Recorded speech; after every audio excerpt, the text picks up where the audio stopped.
Dr. Julian Cross had seen plenty of strange in his 12-year career with the Stellar Xenogenetics Initiative, but the moment he stepped into the primary diagnostics chamber aboard Bastion Theta, he felt that familiar itch behind his eyes, the one that told him something truly new had arrived.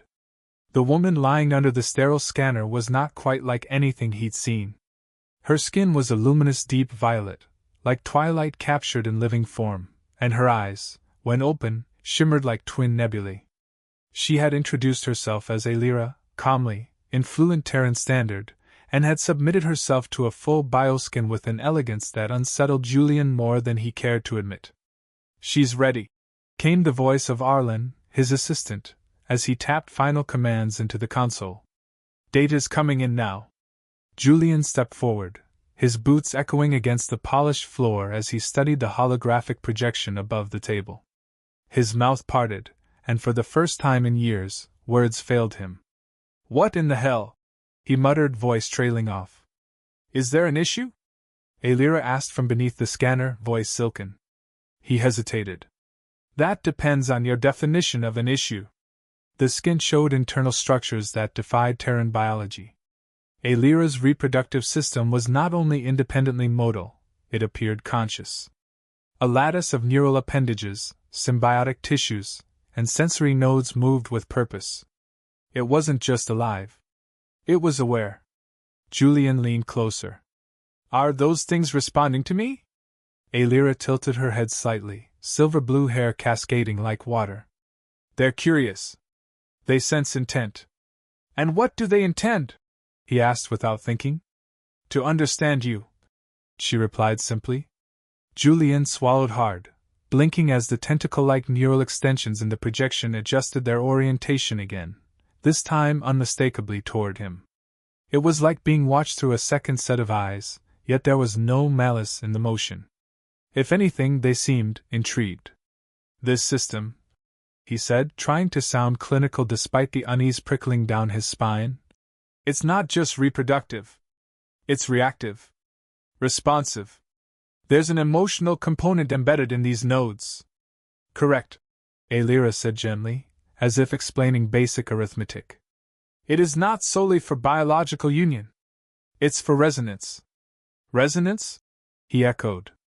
"A state of mutual awareness," she replied. "Connection beyond flesh. Thought to thought. Sensation to sensation." Julian tried to ignore how his heartbeat stuttered in his chest. "I've read every xenogenetic paper since first contact with the Ellerin, and I've never seen anything even close to this." "Because your kind has never met mine," she said. "Not formally." He turned sharply toward her. "What does that mean?" Aelira sat up slowly, the medical gown shifting with her, as she regarded him with unblinking nebula eyes. "We are the Veari. We've watched your people from afar for centuries." Observation, not interference. Until now. "Why now?" Julian asked, his voice dropping low. "Why contact us at all?" Aelira's expression didn't change, but something in the air between them did. Thicker. Tighter. "Because you're ready. Or you were, before your military tried to jam my ship's signal." Julian stiffened. "You were intercepted? Scanned? Tracked? Shot at?" she said calmly, as if reciting a grocery list. "I made it here because I chose this place. And I chose you, Dr. Cross." The name felt too sharp in his ears. "You chose me?" "Yes." Her gaze burned into his. "Your superiors didn't assign me to you." "I did." Julian took a step back, his spine bumping lightly against the console behind him. His mind raced. Had she just bypassed the most secure interstellar contact protocols on record? That would mean she'd anticipated not just Terran response teams, but how to navigate internal systems. And worse, she'd chosen him. "How?" he asked, a little more sharply than he intended. "How could you choose me? You didn't know me." "I did," Aelira said, voice calm, steady. "The Veari observe not just civilizations, but individuals. Your published works, field reports, neural imprint profiles. You were resonant." Julian's jaw tightened. You mean I fit a profile? Alira's expression softened, though her eyes lost none of their intensity. I mean your mind moves like ours. You're curious. Restless. Willing to see what others fear. He didn't know how to respond to that. Every instinct told him to trigger the silent alarm embedded in the cuff of his wrist, but another voice, a quieter, more dangerous one, urged him to listen. The air between them seemed charged again. He glanced at the display and saw the tentacle-like appendages responding, shifting rhythm as though in sync with his heartbeat. They're linked to your emotions, he murmured, fascinated despite himself. To mine, she corrected. And to yours. The interface has already begun. His brow furrowed. Interface? She raised her hand slowly and touched her fingers to the side of her head. It's not invasive. Think of it as a handshake. Julian glanced down at his arm. A faint shimmer traced just beneath his skin, near the wrist. He hadn't felt anything. No pain. No pressure. But something had changed. I didn't consent to this, he said quietly. No, Alira said, stepping closer. But I didn't have time to wait. Julian's mouth opened to protest, but he stopped. Because the moment she said it, he felt something else through the link, her fear. Not of him. Not of humanity. Of being found. Of being too late. What are you running from? He asked, voice low. Her eyes dropped for the first time. Not everything in the galaxy is as interested in peaceful exchange as I am. Julian's breath caught. The implications hit hard. First contact wasn't just happening in a vacuum. Someone, or something, was hunting Alira. And now, by standing in the same room with her, he might already be implicated. Who's chasing you? He asked. Not Terran forces, then? No, Alira murmured. Your military is paranoid but predictable. They scan, they isolate, they interrogate. But what hunts me now? She paused, her voice falling into a hush. Is something much older. Julian leaned closer despite himself. Older than the Veari?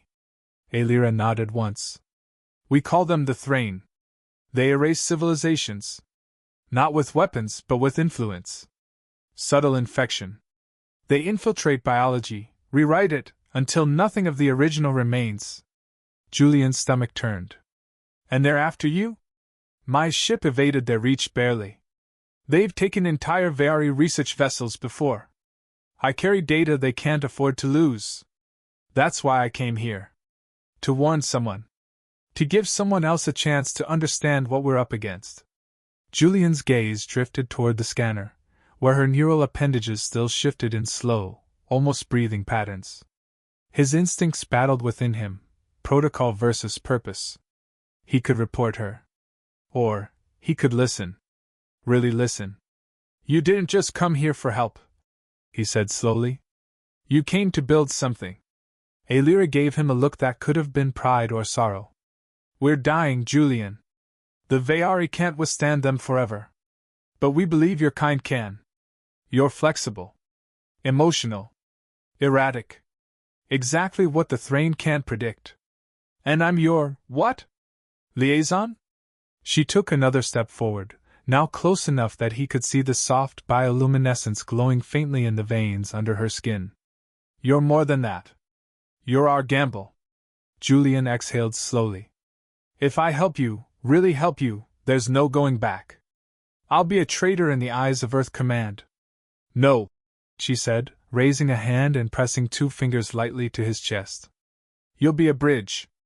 And in that moment, Julian realized she wasn't asking him to join her. She was already inside him, thoughts, fears, wonder, and for better or worse, he was already crossing. The lights flickered. Julian turned his head sharply toward the ceiling as the fluorescence sputtered once, then again. Then darkness swallowed the room entirely. Station systems are failing, he said under his breath, reaching instinctively for his wristband. He tapped the embedded interface. Nothing. No power. Emergency backup should have kicked in. They're already here, Alira whispered, her voice suddenly close. Too close. Julian flinched, spinning around, but saw only shadows. I can't see you, he said, his voice echoing in the black void. Then a soft hand brushed his arm. I'm here. The emergency lights snapped on. Dim crimson pulses illuminated the chamber and surreal staccato beats. Julian blinked until the haze cleared, and Alira was no longer beneath the scanner. She stood beside him, clad not in a medical gown, but a sleek violet suit woven with threads that shimmered like starlight. Julian's jaw tightened. You changed. I had to be ready. Her tone wasn't apologetic. They're trying to lock down your station. Jam communication. Trap me. You mean to say this isn't just surveillance? It's a breach. She nodded. And if they capture me, they'll extract everything, including knowledge of your species. Julian moved fast, snatching a portable interface console from the wall. We need to get to Control Core B. It's the only sector with isolated subnetwork access. They'll expect that, Alira warned. Then we'll surprise them. The corridor outside was chaos. Lights blinked, warning sirens flared and faded, and distant shouts echoed through the steel-walled halls. Julian kept his head down, guiding Alira through maintenance conduits too narrow for most patrols. The closer they got to Core B, the more interference his interface picked up. Static crawled across every screen. Then came the sound that made his blood run cold, a high-pitched keening, like metal screaming underwater. What is that? He asked, stopping cold. Alira didn't answer. She just pressed her fingers against the nearest wall. And the wall responded, pulsing under her touch. Julian took a shaky breath. You're interfacing with the station?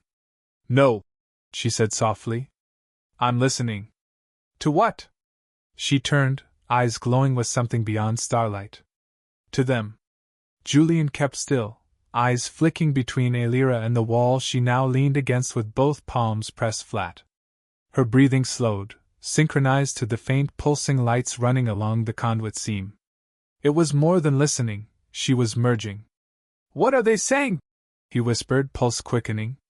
She spoke without opening her eyes. They're probing. Not just systems, minds. Emotions. Looking for patterns they can exploit. He stiffened. That's why the personnel are panicking. Fear creates resonance, she murmured. It makes thought easier to follow, easier to override. They feed on it. Julian clutched his console tighter. Can they control people? Not entirely. Not yet. But they can nudge. Confuse. Redirect. He looked back down the corridor. Then we have to move. We're exposed here. But Alira didn't move. Her body trembled subtly. A soft hum escaped her lips, almost a song, but layered, harmonic, like she was harmonizing with herself. Are you countering them? He asked. Her eyes opened at last. Temporarily. But it won't hold. We have minutes. Julian didn't wait. He grabbed her hand, pulling her from the wall. The touch jolted them both. He felt it not just in his fingers but in his chest, his head, like energy transferred through their link. She followed, no longer graceful, but focused. The access hatch to Core B loomed ahead. Julian keyed in his override. Denied. What? He hissed, trying again. Denied. Their influence is spreading, Alira said. Manual override. Julian nodded and dropped to the base of the hatch, prying open a maintenance panel.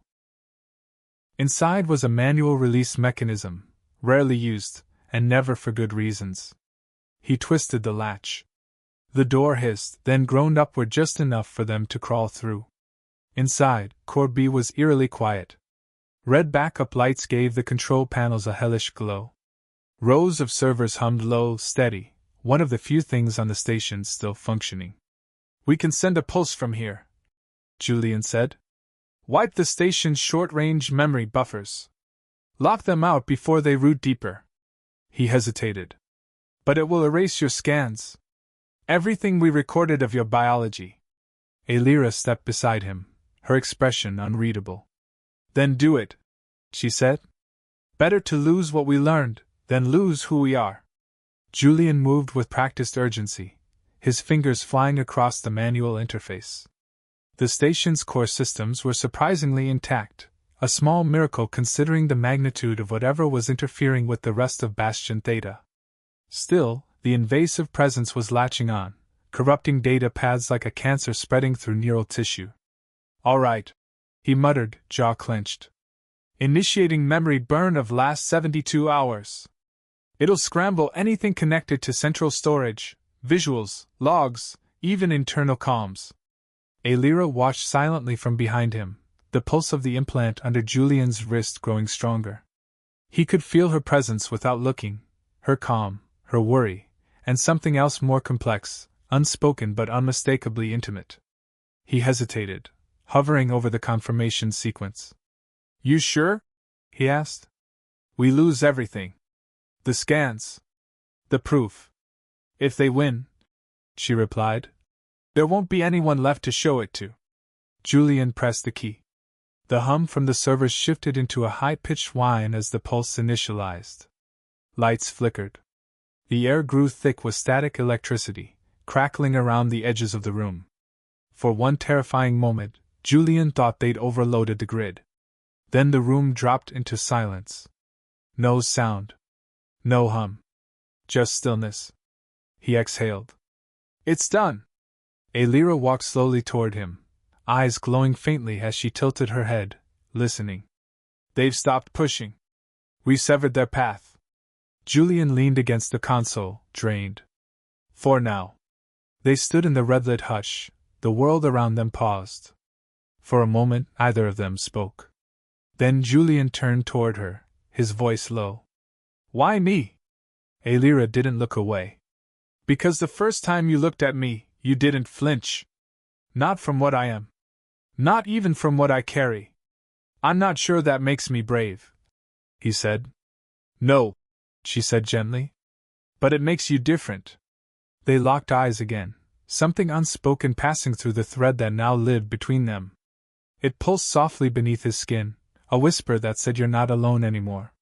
Julian stepped forward, brushing a strand of her silver-blue hair behind her ear. "So what happens now?" She reached for his hand, curling her fingers around his. "Now," she said, "we run." Julian didn't waste time asking where. If Alira said they had to run, they had to run. He just tightened his grip on her hand and led her out of Core B, through a secondary crawlspace that bypassed most of the main corridors. It was tight, dusty, barely lit, but it was untouched by the spreading influence infecting the station. "Where's your ship?"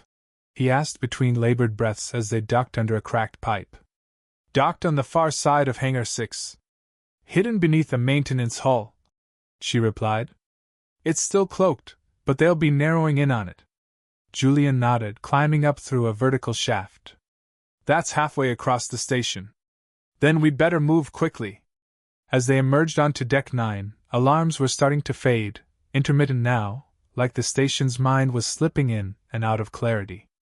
Julian could feel the low thrum of the implant reacting, pulsing against his wrist as if guiding him toward the ship.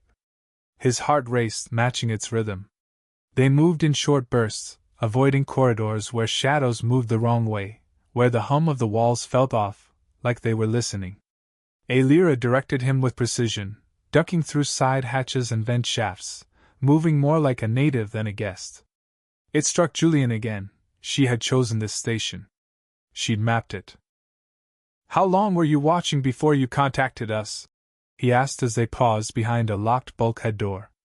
"Long enough to understand the rhythms of your people," she said, placing her hand on the panel. It clicked open as if the door recognized her. "And long enough to know we're more alike than different." They slipped into the hangar access tunnel. "Your military won't let you leave," Julian said. "If they catch us before we reach your ship."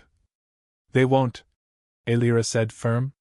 "Because they don't know what I left behind." Julian slowed.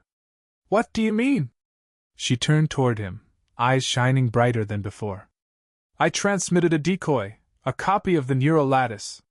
If they intercept it, they'll assume it was all I came for. It'll buy us a window." Julian gave a soft laugh of disbelief. You're not just a scientist, are you? I'm Vayari, she said. Which means I've been preparing for this longer than your world has had satellites. The floor vibrated under their boots. They found the decoy, she whispered. Time's up. Julian reached for the door to Hangar 6. Then let's finish this. The door to Hangar 6 groaned open, its hydraulics sluggish from whatever corruption had spread through the station's systems. Dim emergency lighting stretched long shadows across the massive expanse of the docking bay. Dozens of vessels sat idle, their hulls gleaming faintly beneath the flickering overheads, some military, some civilian, some barely held together with rust and prayers. Where is it? Julian whispered. Alira pointed toward the far end, where a stack of cargo modules formed a crooked barrier around a half-covered structure. The ship looked like a shimmer in the air, a distortion that bent light unnaturally. As they drew closer, its surface resolved into a gleaming ovoid shape, sleek, organic, a deep indigo hue with veins of silver threading its hull. This is your vessel? Julian asked, stunned. It looks alive. In some ways it is, Alira replied, touching a hidden panel near the rear. A seam opened like lips parting to reveal an interior that pulsed with soft bioluminescent light. It's grown, not built. Julian turned back for one last glance at the hangar. In the distance, the far entrance hissed open. Company, he muttered. Figures moved in, clad in dark armor, Terran security forces. Their visors glowed blue in the dark. Armed. Trained. Searching. Get in! Alira ordered. They sprinted for the ship, and as soon as Julian crossed the threshold, the ramp sealed behind them. The lights inside the vessel brightened, and the structure shifted, reacting to their presence. It was like stepping into the interior of some massive bioluminescent creature, smooth walls, warm air, a rhythmic hum all around. How fast can this thing get us out of here? Julian asked, dropping into the nearest seat, if it could even be called that. It molded to his body instantly. Alira moved to the central node and pressed her hand to it. The ship reacted with a shiver. Faster than anything they've got. Outside, bootsteps echoed through the hangar, growing louder. They'll target us the moment the cloak drops, Julian warned. Alira didn't flinch. They'll try.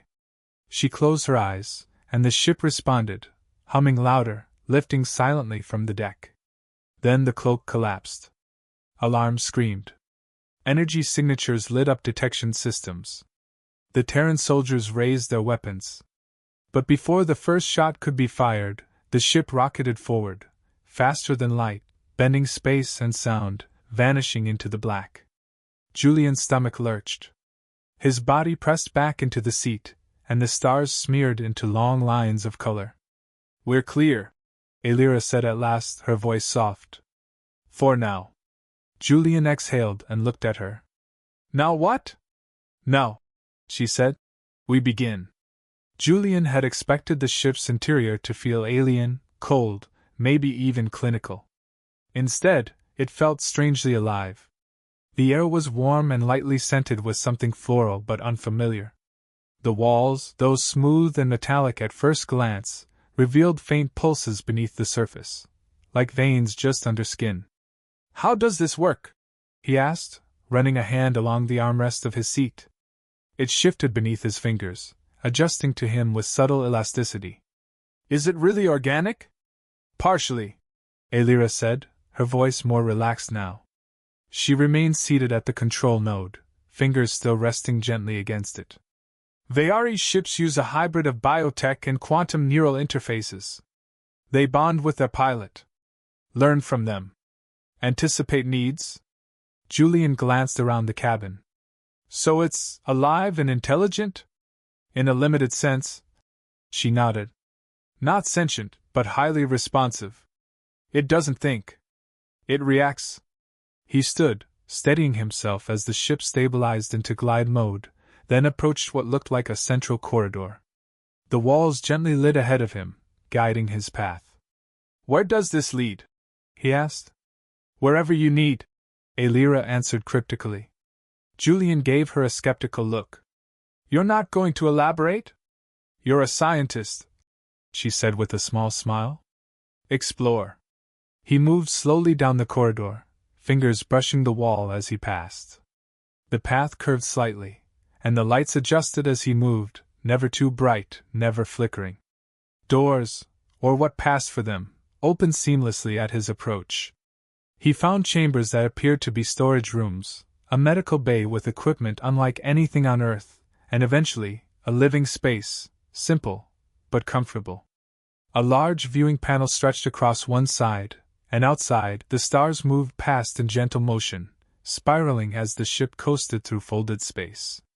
Julian sat down on a low bench molded from the wall and let himself breathe for the first time since the station. He was off-grid. A fugitive.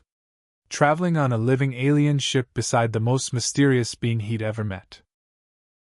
And somehow, it felt like the first moment of peace he'd had in years. Moments later, Alira appeared in the doorway. We'll be at the relay hub in 6 hours. After that, I'll need your help. Julian raised an eyebrow. With what? She stepped into the room, her expression unreadable. To make first contact with the others. The ones who haven't revealed themselves yet. Julian's eyes widened. There are more of you. Her gaze met his. No, Julian. I mean the other humans. Julian stood slowly, heart thudding at Alira's words. What do you mean, other humans? From where? Scattered, she replied, crossing the room. Some were chosen like you. Others found their way through circumstance. Abducted during exploratory programs, rescued from extinction events, even survivors from lost colonies that your species believes were destroyed. The Veari have watched humanity for millennia, and sometimes, we intervened. Julian's throat went dry. Intervened how? She gave him a long look. Gently. Quietly. We never took anyone by force. Those we saved had no home to return to, or no memory of one. And where are they now? On a satellite colony, Veari protected, hidden deep in the Veil Nebula. A relay hub nearby connects to it through encrypted wormhole nodes. That's where we're headed. Julian absorbed this in silence. He paced slowly to the viewport, watching the stars stretch and warp beyond the bioglass. How many? Hundreds, Alira said. Maybe more now. Some have integrated. Others still resist. But all of them represent something critical. Julian turned to face her. Proof. Yes, she said simply. Of our long-standing alliance, whether humanity knows it or not.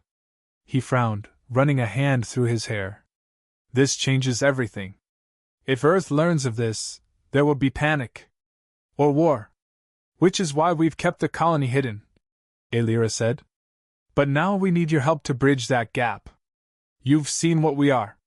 What we're fighting. You can explain it in a way they might listen to. Julian let that settle. The weight of the responsibility pressed down harder than gravity. You're asking me to be more than a scientist. You're asking me to be an ambassador. No, she said softly, stepping closer. I'm asking you to be what you already are. Curious. Compassionate. Capable of seeing beyond fear. Their eyes met again, and for a moment, the silence between them was thick with something electric. Then Julian nodded. Take me to them. Alira's lips curved in the faintest smile. Good. Because they've been waiting for someone like you. 6 hours passed in a blur of preparation. Alira guided Julian through the intricacies of Veari encryption, showing him how to mask his biometric presence from detection, how to navigate the ship's neural interface without triggering automated defense protocols, and how to communicate using pulses of thought rather than clumsy words. He couldn't do it yet, not fully. But with her help, he could sense its shape. The potential. The moment the ship dropped from folded space, Julian felt it, like stepping out of silence into a whispering crowd. The relay hub floated ahead, invisible to the eye but visible through the ship's biosensors, a swirling array of cloaked satellites positioned inside a hollow pocket of the nebula, hidden in light-bending mist. Is that it? Julian asked, straining to make out a shape through the distortion. Alira nodded. The Ghost Network. Built by Veari centuries ago, long before your species discovered faster-than-light travel. Each satellite relays signals across deep space channels that even your best tech can't trace. As they approached, one of the relays pulsed softly, sending a wave of recognition through the ship's systems. "They know we're here," Elira confirmed. "They've opened the gate." The forward screen split into 3 rippling layers of light. Behind them, Julian could just make out a flicker, a hidden wormhole tethered to a space-fold anchor. "We're about to punch through," she warned. "Brace for compression." Julian barely had time to buckle in before the ship surged forward. The stars bent inward, light crushing into a single point, then everything exploded outward in silence. Julian gasped as the ship emerged into an entirely different space. And there it was. A floating crescent-shaped station, orbiting a pale green moon. The architecture was breathtaking, organic and fluid, with towers that curved like branches and walkways that shimmered with low bioluminescent trails. Around it, smaller vessels glided silently, piloted by beings both Veari and unmistakably human. Julian pressed a hand to the glass. "They're here. Real." Elira stepped beside him. "And they're waiting to meet you." As the ship docked, Julian felt the implant in his wrist pulse again, not with danger, but with anticipation. Connection. A web of minds, woven together by choice, not conquest. And now, he was part of it. The docking platform extended like a branch welcoming a bird. As Julian stepped out of the ship, the scent of the colony hit him first, cool, clean, with faint floral notes that reminded him of rainfall on alien soil. The air was slightly thinner than Earth's, but it carried something else too, presence. A hum beneath his skin, like stepping into a charged room. Elira walked beside him, posture relaxed, but eyes alert. "They've been instructed not to overwhelm you. But there's curiosity. Expect stares." He didn't need her to say it. He already felt dozens of eyes on him. They entered a vast atrium formed from polished living stone and framed with translucent canopies that shifted color in response to emotion. A group waited at the center, 8 figures, for Veari and for human. All different ages, backgrounds, and dress, though each wore a translucent band on one wrist. Just like his. One of the humans stepped forward, a tall woman in her 50s with short steel-gray hair and an angular face weathered by time. Her eyes scanned Julian not with suspicion, but calculation. "You're Cross," she said. "Julian Cross. Xenogeneticist. Last posted to Bastion Theta." Julian gave a slow nod. "And you are?" "Dr. Lee Moreau," she replied. "Former lead for the Deep Gene Archive on Europa Station." Julian stared. "You disappeared 5 years ago." "Presumed dead," Lee confirmed, lifting a brow. "That's what the report said, right?" Julian glanced at the others. He recognized 2 more. A cyberneticist from the Arctic Biolab Initiative. A Martian linguist who vanished during an off-world conference. "This is a colony of ghosts," he said quietly. "Call us pioneers instead," Lee said. "We were offered a choice. Most of us took it. To learn. To witness. To survive." One of the Veari, a tall figure with deep crimson skin and glowing silver eyes, spoke next. "Julian Cross. You carry a bond node. You've seen the truth of the Veari. You've felt it." "I have," he said. "Then you are welcome here." Julian glanced at Elira. She nodded, her expression softening. "And now?" he asked. "Now," Lee said, "we show you what comes after contact." Julian followed them through corridors that arched like the inside of seashells, every surface alive with light and motion. The colony didn't just look different, it felt different. It breathed. Plants grew from the walls, glowing gently with bioluminescence. The air had no vents, yet it was always fresh. The floor under his boots didn't echo with metal clanks but gave slightly, absorbing sound, like walking through a forest made of glass and silk. Lee Moreau narrated as they moved. "This facility was co-engineered. Half Veari tech, half human ingenuity. That building over there? She pointed through a transparent wall toward a spire lined with thin channels of flowing amber light. Energy recycling. Completely self-sustaining. No fuel. No emissions. Julian stopped by the glass. Is it grown? Partly, she said. Biosynthetics. We call it neurocoral. The Veari introduced it, and we modified it with Terran carbon processors. It's alive enough to learn, but not enough to think. Alira chimed in. It responds to emotion. To purpose. Julian glanced back at her. Like your ship? Exactly, she said. They entered a wider hall where dozens of humans were gathered, some sitting at consoles, others in quiet discussion with Veari partners. No one wore uniforms. No ranks. Yet there was structure, an invisible rhythm to the way people worked and spoke. A young man, maybe in his 20s, jogged up to them, eyes lighting up at the sight of Julian. Hey! Are you the new arrival? Julian hesitated. I suppose I am. Name's Juno. Born here. He extended a hand with a grin. My mom was on the Sagan, you know, the Mars expedition ship that vanished near Saturn's edge 23 years ago. Julian's eyes widened. That was considered a black hole incident. Everyone presumed dead. Juno chuckled. We were intercepted by a Veari scout vessel and rerouted here. My parents chose to stay. I've never seen Earth. Julian shook his hand, still reeling. You're second generation? Third, technically. We're few, but growing. Lee stepped forward again. You see the challenge now. This isn't just about alien contact anymore. This is a hybrid society. We've already begun to evolve. Julian turned to Alira. And you think Earth's ready for this? No, she said. But you are. Julian sat alone in the quarters they'd assigned him, though quarters was a modest word. The space felt more like a high-end observatory merged with a meditation chamber. The walls responded to his presence with soft illumination, and the bed molded perfectly to his posture when he tested it. A single panoramic viewport revealed a swath of stars over the pale green moon below. He should have felt overwhelmed. Maybe he was. But buried beneath the tidal wave of revelation and technology was a thread of awe he couldn't shake. The door chimed, a melodic pulse rather than a buzz. Come in, he said. Alira stepped through, wearing a sleeveless garment of dark blue fabric threaded with glowing fibers. Not armor. Not formal wear. Something between. It moved with her like water over stone. I didn't want to intrude, she said. But I sensed your thoughts were turbulent. Julian gave a small laugh. Turbulence an understatement. She approached, pausing at the edge of the seating nook. You've seen what this colony is.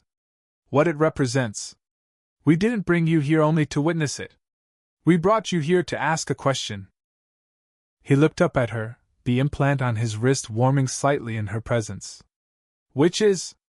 Will you help us introduce it to the rest of humanity? Julian stood. I want to. But you're asking me to be the translator for two civilizations, one of which doesn't even know it's been observed for 50,000 years. We didn't manipulate, she said softly. Only watched. Nudged. Preserved when necessary. That won't matter, he replied. When Earth learns the truth, they'll panic.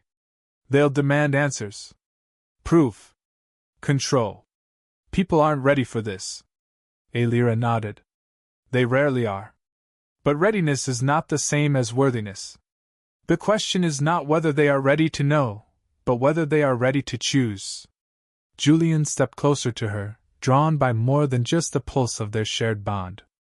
And what if they choose fear? Then we try again. And again. Until they don't. The courage in her voice moved him more than he expected.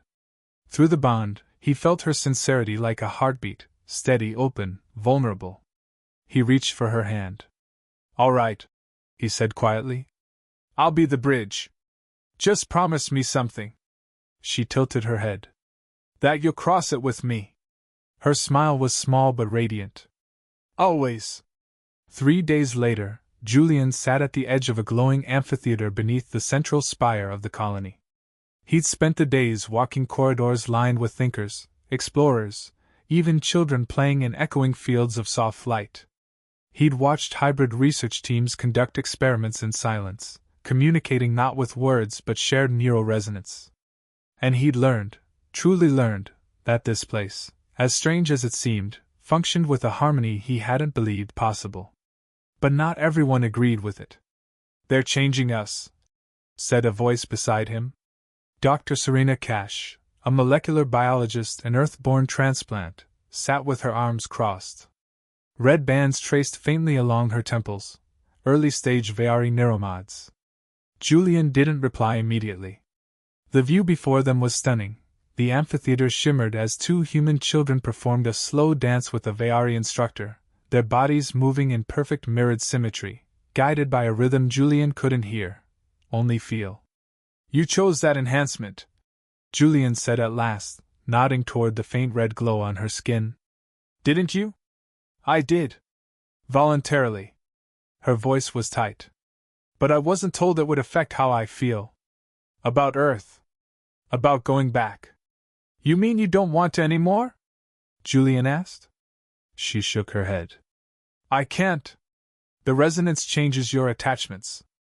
Makes you feel things that aren't yours. I wake up and I crave their songs. Their language. Their dreams." Julian turned to face her fully. "And you think that's manipulation?" "I think it's immersion," she said bitterly. "But immersive enough, and you forget where you came from." He looked down at the implant on his wrist. It pulsed faintly, not in warning but in awareness. Alira had told him the bond amplified empathy, sharpened senses, made understanding easier. But now he wondered how many people here had simply become something else over time. "I'm not saying it's wrong," Serena added more gently. "But you need to know what you're carrying back with you. You're not just an ambassador, Julian.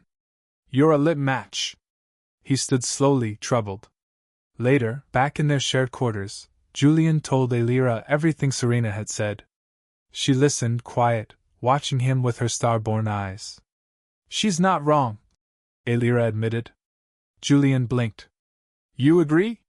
She's one of many perspectives. And she's not the only one who's begun to doubt." Julian leaned against the window, watching the distant stars. "We have to be careful," he whispered. Alira came beside him, brushing his hand with hers. "Which is why you're the one we trust to lead the way." Julian couldn't sleep. Not with Serena's words echoing in his mind and the rhythmic pulse of the implant matching the soft thrum of the living walls around him. Alira lay beside him, unmoving but not asleep. The Veari didn't need rest the way humans did, at least not all the time. She'd said once that their form of rest was disconnection, a meditative detachment from the neural chorus. Tonight, though, she stayed connected. Silent. Present. "I want to see it," Julian finally said. Alira stirred beside him. "See what?" "The truth," he said. "Not the curated version. Not just what you've shown me. I want access to the archive. The real one." Her silence said more than any words could. He turned toward her in the low, bioluminescent light. "You said I was here to bridge two worlds. I can't do that if I don't know the full story." "I knew this day would come," she said at last. "Come with me." They dressed in silence, and Alira led him through a private corridor deep beneath the colony's surface. They passed no one. The lights grew dimmer, cooler, tinged with violet. Eventually, they arrived at a circular chamber sealed by a membrane of translucent fibers. Alira placed her palm on the center of the door, and it rippled open. Inside was a chamber unlike anything Julian had seen. Dozens of floating crystalline structures rotated slowly in the air, suspended by unseen forces. Each one glowed faintly and emitted a soft melodic hum. The air smelled of ozone and something older, like time itself. "This is the memory vault," Alira said, her voice quieter now. "These are lived records. Impressions stored in psionic resonance, Veari and human." Julian stepped forward, overwhelmed. These are memories. Complete. Pure. Without distortion.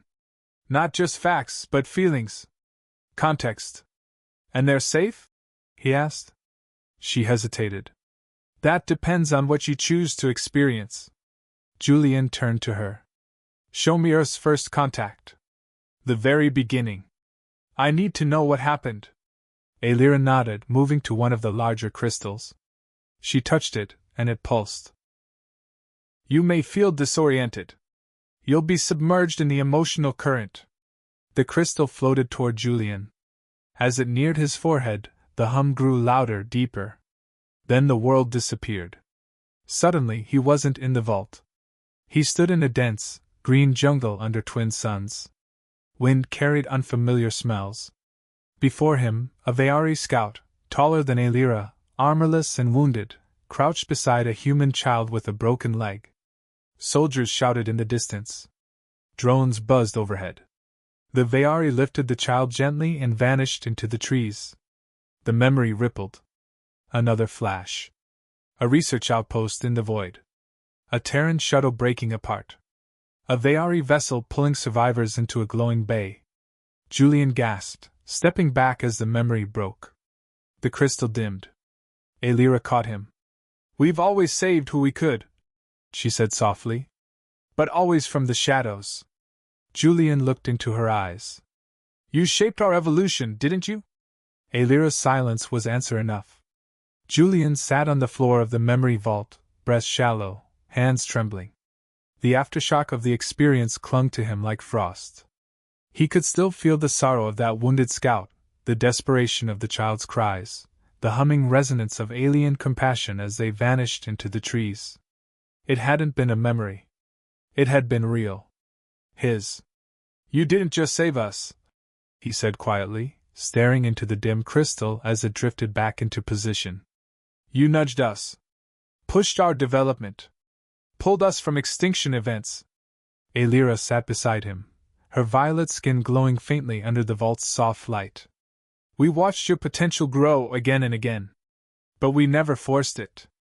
Only lifted the branches of the tree, never carved its trunk. Julian shook his head. You're describing selective interference. That's not observation. That's engineering. We were careful, she said gently. The Thrain erase. We preserve. But what did you change in us? He pressed. What aren't we that we would have been without you? Her voice faltered. We don't know. Even we can't calculate all outcomes. We guided your species toward higher empathy, cooperation, pattern recognition. Traits the Thrain can't predict or consume. Julian stood, pacing slowly. And the neural pathways, the bond systems, you didn't give them to us. No. They were dormant. You had them already. We believe the potential came from a shared ancestor long, long ago, before both our peoples diverged. We only awakened what was buried. He turned to her. And now the amplifier, what I helped build, it can activate those pathways across humanity. Yes, Alira said. Without genetic modification. Without implants. With choice. That was your contribution. He leaned against the wall, the weight of it all crushing down. Do the people on Earth deserve to know the full truth? Alira walked to him and placed a hand on his chest. Through their bond, he felt her fear. Her hope. Her love. They deserve the right to decide. To remember who they are. And who they were always meant to become. Julian stared at her. And if they reject it? Then they remain who they are, she said softly. And we protect them anyway. Julian closed his eyes. The choice no longer felt like one he could make. It felt like one he'd already made the day he first scanned her body and saw the impossible. He opened them again. We go back. Alira's lips curved into a smile. Together? He nodded. Together. The council chamber aboard the colony had no walls. Instead, the gathered leaders stood beneath a dome of shifting starlight, the ceiling open to the void but shielded by transparent energy. The stars themselves seemed to swirl around the central platform, echoing the weight of the decision before them. Julian stood beside Elira, the bond between them steady and warm, an anchor in the current of voices surrounding him. The council was smaller than he expected, 3 Veari elders, 2 senior human advisors, and Lee Moreau, acting as liaison between both. "You've reviewed the memory," said Elder Cyril, her voice low and measured, more like music than speech. "You've walked among our people. And now you propose returning to Earth, with full disclosure." "Yes," Julian said. "But not a flood. A bridge. A pathway built on choice. Voluntary connection. Truth without force." Lee stepped forward, arms folded. "The amplifier has been tested. It works. But even the smallest ripple of this truth could change the course of human civilization. Governments will collapse. Religions will fracture. You understand that?" Julian nodded. "That's why we don't send it to them. We show them. One person at a time. Volunteers only. Full consent." Elira added, "The resonance network we've designed can be safely deployed in limited spheres. Academic communities, medical outposts, scientific institutions. We start where minds are open." Elder Thurine, the most stoic of the Veari, narrowed his gaze. "And if humanity reacts with fear?" Julian met his gaze. "Then we give them time. We pull back. But we don't lie. That would make us no different from the Thrain, controlling through silence." A hush fell. Finally, Elder Cyril spoke again. "Very well. You will return to Earth with Elira as your companion and co-diplomat. You will not deploy the amplifier until we receive a neural confirmation of consent from each individual." Julian nodded. "Agreed. We will monitor," Thurine said. "But we will not interfere. This must be your path now." Lee approached him as the council recessed. "I hope you know what you're doing." "I don't," Julian admitted with a smile. "But I believe in what I've seen." And he believed in her. That night, back in their quarters, as the stars spun slowly over the colony's biodome, Elira stood before him, silent. "You're afraid," he said gently. "I'm Veari," she replied. "We don't fear. We anticipate." Julian stepped closer and took her hand. "Then anticipate this.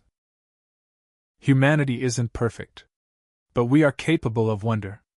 She leaned into him, their foreheads touching. "Then let's show them something worth wondering about."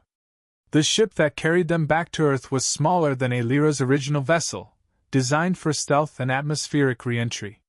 Its hull shimmered with reactive camouflage, and its systems ran so silently that Julian had to check the instruments twice just to believe they were in motion. Elira piloted, her hand resting on the neural node with ease, as if guiding the ship by instinct. Julian sat beside her, reading over the protocols they'd agreed on with the colony. Consent systems, neural harmonics limits, safe disconnection triggers. It all felt more like preparing for a medical mission than a diplomatic one. "Approaching Earth," Elira said softly. "Coastal entry vector. Pacific Arc." Julian glanced at the viewport. The planet rose slowly into view, familiar yet distant, its oceans gleaming like a sapphire swirled with white. The sight struck him in a way it hadn't in years. "It looks smaller than I remember," he murmured. "Because now you've seen more," she said. "Perspective shrinks what once seemed infinite." They entered the atmosphere in silence, the ship adjusting itself to avoid satellite detection and signal triangulation. Their destination was a private Terran bioscience compound, isolated, neutral, and aligned with open science policies. It had once rejected military funding to preserve autonomy, and its director, Dr. Mina Elridge, was a former colleague of Julian's. They touched down in the dead of night on a hidden pad nestled between thick forest and snow-capped cliffs. The door unsealed with a hiss. Julian stepped out first. Cold air. Pines. Soil. Real gravity. "Welcome home," Elira said as she followed him. Julian breathed deeply. "Let's see if it still feels like it." Mina met them at the entrance to the compound, arms folded tightly, her expression unreadable. "Julian Cross. Alive. That's a first surprise." He gave a tired smile. Got a lot more where that came from. Her eyes moved to Elira, widening as she registered her features. And this is the second. This is Elira. She's not just my partner in this mission. She's the reason I'm here. Mina looked between them, studying their posture, their bond. I hope you know what kind of fire you're carrying, Julian. He nodded. It's not fire. It's a torch. Mina stepped aside. Then come in. We'll light it carefully. Inside the compound, they found quiet labs and neutral staff, scientists more curious than fearful. They set up the first amplifier chamber in a secure biosafe room, complete with voluntary entry logs and memory-dampening failsafes. Julian stood before it the next morning and faced the first group of volunteers, 6 of them, hand-picked by Mina. You're about to feel something you've never felt before, he said. Not power. Not loss of control. Just connection. And as each human stepped forward, one by one, placing their hand on the resonance node, Julian and Elira watched the future begin. Weeks passed. The first wave of resonance trials had gone better than Julian dared to hope. Of the initial 6, 4 described the experience as transformative, like opening a door they didn't know existed. The other 2 were unsettled but unharmed, choosing not to continue, and their decisions were respected. That mattered more than anything, choice. News of the project spread through back channels, academic circles, independent science networks, and even cautious spiritual communities. Not mainstream. Not yet. But the whisper had begun. The human race, or at least a sliver of it, had glimpsed something beyond itself. Julian sat on the compound's stone balcony, sipping lukewarm tea as the sun dipped behind the ridge. Elira stood beside him, arms folded as she watched the sky turn lavender and gold. They asked if you're human, she said softly. Julian looked up at her. Who did? The new arrivals. Some of them feel the bond from you now, even without the amplifier. The resonance is deepening. He smiled faintly. I still bleed. I still second-guess every decision. That sounds human to me. But your mind is adapting, she said. You're becoming something more. He didn't flinch at the words. Not anymore. And you? He asked. You've spent so long on the outside, observing, rescuing, waiting. Now you're in it. Living beside us. She met his gaze. I no longer feel separate. A moment passed. A soft breeze carried the scent of pine. We did it, didn't we? He said. We made the connection. Elira nodded. The first thread of it. A beginning.